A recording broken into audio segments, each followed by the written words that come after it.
মাছ কয় টাকা নিচ্ছে? 250 টাকা কেজি। কেজি 250 টাকা। ভালো বড় বড় স্যার। এরে কিটা কি কয়? কিটা কি কয় রে? কিটা কি বলে? ও শুটকি দেওয়ার জন্য না? শুটকি দেওয়ার জন্য। আরে কি মাছ? এ তো মানে দেশি তা না? সব দেশি। না শিং মাছ আর টাকি মাছ।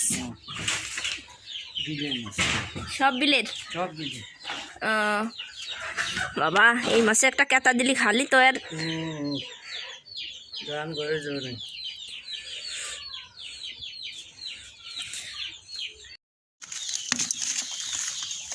ই করার জন্য জিয়ানোর জন্য রাখবেন নাকি?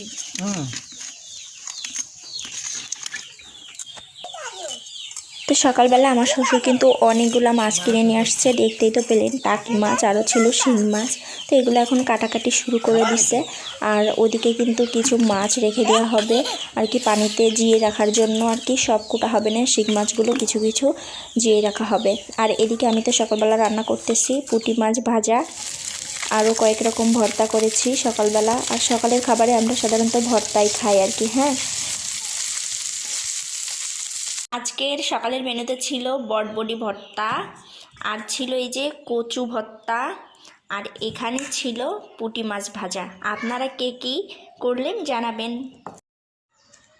বিকালবেলা ছাদে চলে আসলাম গাছগুলো দেখতে। এই দেখেন, এদিকে আমার এই যে কিছুদিন আগে মিষ্টি কুমড়ার বীজ দিয়েছিলাম না, সেই চারাগুলো কত সুন্দরভাবে গজিয়ে গেছে।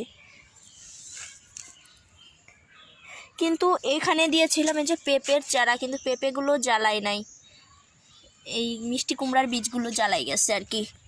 যাক, তাও ভালো। আর এই তো এদিকে আমার শশার গাছগুলোর এই অবস্থা, কিন্তু পাতাগুলো না কেমন জানি হলুদ হয়ে যাচ্ছে। আমি এই যে কিছু কিছু পাতায় যে করে ফেলছি, হলুদ হয়ে গেছে, ছাঁটাই করে দিচ্ছি আর কি। আর এই যে এখান থেকে বেশ বড় বড় গাছ হয়েছে, এই গাছটা উঠায় লাগাইতে হবে। এই গাছটা, তারপরে এই গাছটা, অনেকগুলো গাছই অনেক বড় বড় হয়েছে।